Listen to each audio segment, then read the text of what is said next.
ಅದೇವಾ ಬೆಳ್ಳುಳ್ಳಿ ಹೆಂಗವನೆ? ಅವನಿಗೆ ಪ್ರಜ್ಞೆ ಬಂತ? ಅವನೇನಾದ್ರೂ ಮಾತಾಡ್ತಿದ್ದಾನ? ಐಶು, ಆದಿ ಆದಷ್ಟು ಬೇಗ ಹುಷಾರಾಗ್ತಾನೆ. ಇನ್ನೇನು ಸರ್ಜರಿ ಶುರು ಮಾಡ್ತಾರೆ. ಡಾಕ್ಟ್ರೇ ಬಂದು ಹೇಳ್ತಾರೆ ನೀನು ಆರಾಮವಾಗಿರು.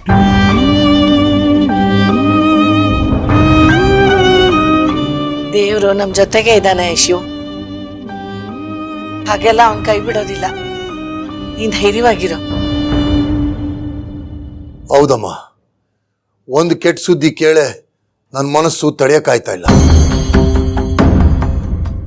ಅಳಿಯಂದ್ರಿಗೆ ಏನು ಆಗದೆ ಹುಷಾರಾಗ್ಬಿಟ್ರೆ ಸಾಕು. 101 ತೆಂಗಿನಕಾಯಿ ಒಡೆದು ಅವನ್ ಸೇವೆ ಮಾಡ್ತೀನಿ ಅಂತ ಅರ್ಕೆ ಹೊತ್ಕೊಂಡಿದ್ದೀನಿ.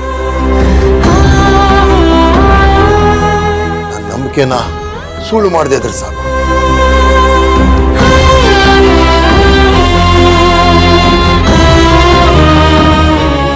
ಡಾಕ್ಟ್ರೆ, ನನ್ ಬೆಳ್ಳುಳ್ಳಿ ಹೆಂಗವನೆ? ನಾನು ಹೋಗವನ್ನ ನೋಡ್ಬೋದೆ? ಗಡಿಬಿಡಿ ಮಾಡಬೇಡಿ. ಆದರ್ಶ ಚೆನ್ನಾಗಿದ್ದಾರೆ.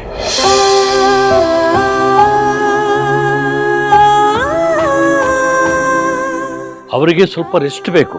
ನೋಡೋದಾದ್ರೆ ಇಬ್ಬರು ಮಾತ್ರ ಹೋಗಿ ಮಾತಾಡ್ಸ್ಕೊಂಡು ಬನ್ನಿ. ಎಲ್ರು ಹೋದ್ರೆ ತೊಂದರೆ ಆಗತ್ತೆ. ನಾನು ನಮ್ಮ ಯಜಮಾನ್ರು ಮೊದ್ಲು ನೋಡ್ಕೊಬತ್ತೀವಿ.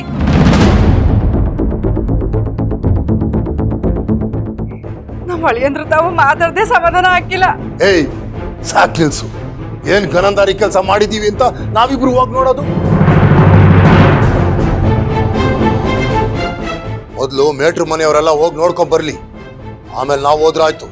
ಅಲ್ಲ ಹಂಗಲ್ಲ, ನೀವ್ ಹೋಗಿ ಅಳಿಯಂದ್ರ ತಾವ ಮಾತಾಡಿದ್ರೆ ಅಳಿಯಂದ್ರಿಗೂ ಹೊಸಿ ಸುಮ್ಕಿರು ಅಂತ ಹೇಳ್ದೆ ತಾನೆ.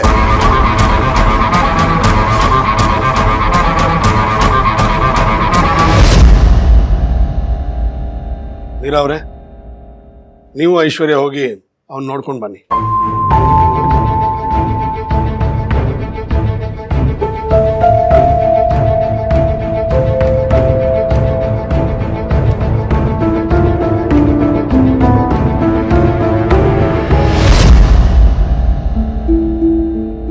ನಿಮ್ಗೇನಾದ್ರೂ ಬೇಕಿದ್ರೆ ನನ್ನ ಕರೀರಿ.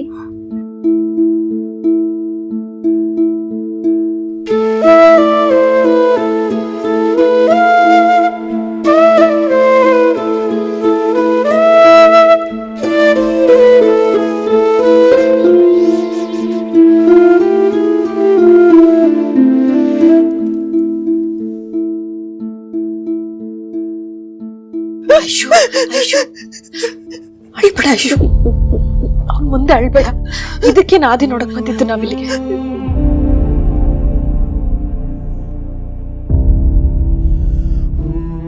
ಐಶ್ವರ್ಯ ಅವರೇ, ಯಾಕೆ ಅಳ್ತಾ ಇದ್ದೀರಾ? ನೋಡಿ, ನನಗೇನು ಆಗಿಲ್ಲ. ಕಾಲ್ಗೆ ಚಿಕ್ಕದಾಗಿ ಪ್ಲಾಸ್ಟರ್ ಹಾಕಿದ್ದಾರೆ ಅಷ್ಟೇ.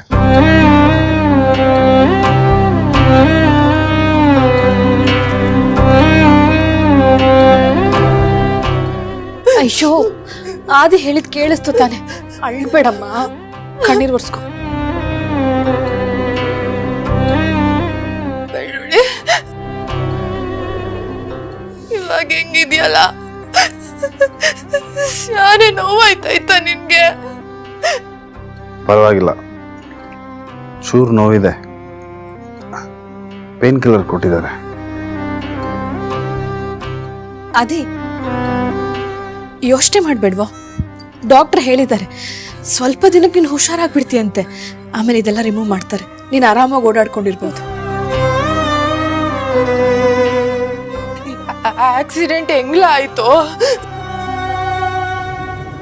ಶಾನೆ ಸ್ಪೀಡಾಗಿ ಬರ್ತಿದ್ದ ನೀನು? ನನ್ನ ಪಾಡಿಗೆ ನಾನು ಆರಾಮಾಗೆ ಬರ್ತಾ ಇದ್ದೆ. ಸಡನ್ ಆಗೊಂದು ಬಿಳಿ ಬಣ್ಣದ ಕಾರ್ ಕುತ್ಕೊಂಡು ಪಾಸ್ ಆಯ್ತು.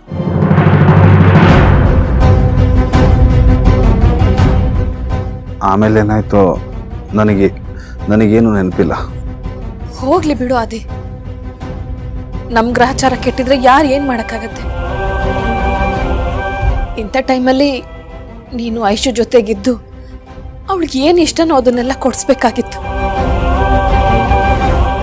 ಹೋಗ್ಲಿ ಬಿಡು, ಬೇಗ ಸರಿ ಹೋಗ್ತೀಯ. ಆಗ್ತೀನಮ್ಮ, ನೀವು ಟೆನ್ಷನ್ ಮಾಡ್ಕೋಬೇಡಿ. ಅಪ್ಪನಿಗೂ ಹೇಳಿ ಟೆನ್ಷನ್ ಮಾಡ್ಕೊಳ್ಳೋದು ಬೇಡ ಅಂತ. ಹೇಳ್ತೀನಿ ಕಣ, ನಿಮ್ಮಪ್ಪ ನಿನ್ನ ನೋಡಬೇಕು ಅಂತ ಬಾಗಿಲಲ್ಲೇ ನಿಂತ್ಕೊಂಡಿದ್ದಾರೆ. ಅಯ್ಯೋ, ನೀನು ತುಂಬ ನರ್ವಸ್ ಆಗಬೇಡ. ನೀನು ಮೊದಲಿನ ಥರ ಇಲ್ಲ ಇವಾಗ. ನಿನ್ನ ಹೊಟ್ಟೆಲಿ ಮಗು ಬೆಳೀತಾ ಇದೆ. ನೀನು ಆರಾಮಾಗಿರು, ಅವ್ನು ಸರಿ ಹೋಗ್ತಾನೆ ಕಣೆ.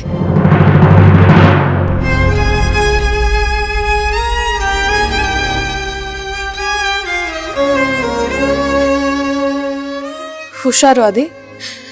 ಐಶು, ಬಾಮ್ಮ ಆಚೆ ಹೋಗೋಣ. ನಿಮ್ಮ ಮಾವನ ಕಳ್ಸೋಣ ಒಳಗಡೆ. ಅಮ್ಮ,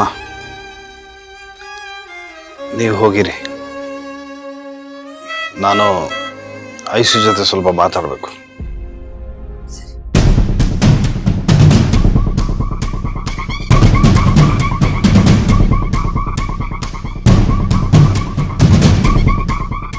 ನೋಡಿದ್ರಾ ನೀವು ಹೇಳಿರೋ ಸುಳ್ಳನ್ನ ಅಮ್ಮ ಹೇಗೆ ನಂಬಿದ್ದಾರೆ ಅಂತ.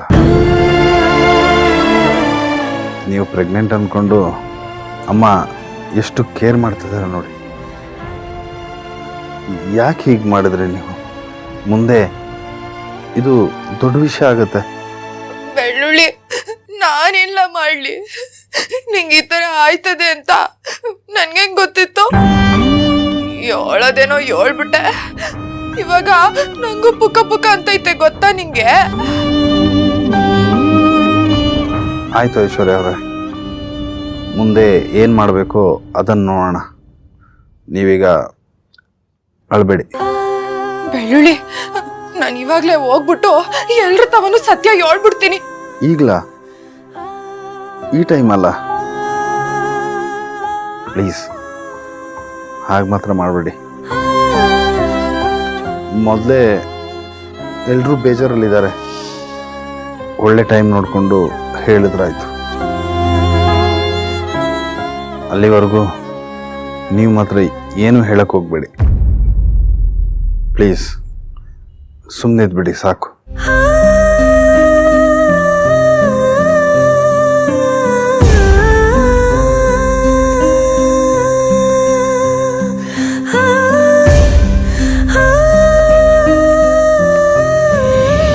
ಆದಿ ಹುಷಾರಾಗಿದ್ದಾನ್ರಿ, ಮಾತಾಡ್ತಾ ಇದ್ದಾನೆ. ಅವನ ಸ್ಥಿತಿ ನೋಡಿದ್ರೆ ಆದಷ್ಟು ಬೇಗ ಹುಷಾರಾಗ್ತಾನೆ ಅನ್ಸುತ್ತೆ. ಹಾಗಾದ್ರೆ ಆದಷ್ಟು ಬೇಗ ರಿಕವರಿ ಆಗ್ತಾರೆ ಬಿಡಿ. ಯಾಕಂದ್ರೆ ಒಬ್ಬ ಪೇಷಂಟ್ ಬೇಗ ರಿಕವರಿ ಆಗ್ಬೇಕಂದ್ರೆ ಡಾಕ್ಟರ್ ಕೊಡೋ ಮೆಡಿಸನ್ಗಿಂತ ಅವ್ರ ಮನ್ಸಲ್ಲಿ ಕಾನ್ಫಿಡೆನ್ಸ್ ಜಾಸ್ತಿ ಇರಬೇಕು. ಅದು ಆದಿ ಅವ್ರಿಗೆ ಜಾಸ್ತಿನೇ ಇದೆ. ಅಣ್ಣನ ಮನ್ಸು ತುಂಬಾ ಗಟ್ಟಿ. ಚಿಕ್ಕ ಪುಟ್ಟ ನೋಗೆಲ್ಲ ಕೇರೆ ಮಾಡಲ್ಲ ಅವನು. ಆದರ್ಶ ಬೇಗ ಹುಷಾರಾಗಿ ಬೇಗ ಮನೆಗೆ ಬರೋ ತರ ಆಗ್ಬಿಟ್ರೆ ಸಾಕು ನಂಗಂತೂ.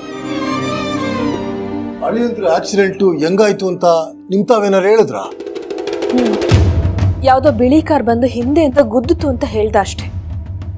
ಕಾರ್ ನಂಬರ್ ಏನಾದ್ರು ಗುರ್ತಾಯ್ತಾ ಅಂತ ಕೇಳಬೇಕಿತ್ತು. ನಾನು ಈಗಲೇ ಹೋಗಿ ಆ ಡ್ರೈವರ್ನ ಹುಟ್ಲಿಲ್ಲ ಅನ್ಸ್ಬಿಡ್ತಿದ್ದೆ. ಅದು ನಿಮ್ಮ ಕೆಲಸ ಅಲ್ಲ, ಅದಕ್ಕೆ ಅಂತ ಪೊಲೀಸರು ಇದ್ದಾರೆ. ಕೆಲವೊಂದು ಪ್ರೋಸೆಸ್ ಇದೆ, ಅದನ್ನ ನಾವು ಫಾಲೋ ಮಾಡಬೇಕಾಗತ್ತೆ. ಇಲ್ಲ ಅಂದ್ರೆ ನಮ್ಮ ಮೇಲೆ ಕೇಸ್ ಆಗುತ್ತೆ. ಹಿಂಗ್ ದುಡ್ಕಿನೇ ಕಾಣ್ಲ ನೀನ್ ಎಲ್ಲ ತೆಪ್ಪ ಕೆಲಸ ಮಾಡೋದು. ಆಮ್ಯಾಗಿಂದ ನಿನ್ನಿಂದ ನಾನು ಅಪ್ಪಯ್ಯ ತಲೆ ತಗ್ಸೋದು. ಅದು ಯಾವಾಗ ಬುದ್ಧಿ ಬರ್ತದೋ ಏನೋ ನಿಂಗೆ. ಈ ಮುಟ್ಟಾಳಂಗೆ ಎಷ್ಟು ಹೇಳಿದ್ರು ಅಷ್ಟೇಯ. ಯಾರ ಮುಂದೆ ಹೆಂಗ್ ಮಾತಾಡ್ಬೇಕು ಅಂತ ತಿಳುವಳಿಕೆ ಇಲ್ಲ. ಯಾವ ಕಲಿತಾನ ಇವೆಲ್ಲ. ತಪ್ಪು ನಿಂತ್ಕೊಳಕ್ ಹಾಕಿದ್ದ ನನಗೆ ಬೇಕಿತ್ತ ನಿಂಗೆ? ಅಪ್ಪಯ್ಯನ ಹೇಳಿಲ್ವೇ ಸಂದಾಕ್ ನಾಟಕ ಮಾಡು ಅಂತ? ಇವಾಗ ಹಿಂಗ್ ಉಲ್ಟಾ ಹೊಡಿತಾರೆ ಅಂತ ನಂಗೇನ್ ಗೊತ್ತಿತ್ತು? ಸಾಕಿವಾಗ ತೆಪ್ಪು ನಿಂತ್ಕೋ. ಅವ್ರ ಕಿವಿಗೆ ಬಿದ್ರೆ ಡ್ರಾಚರ ಬಿಡಿಸ್ಬಿಡ್ತಾರೆ. ಸರಿ.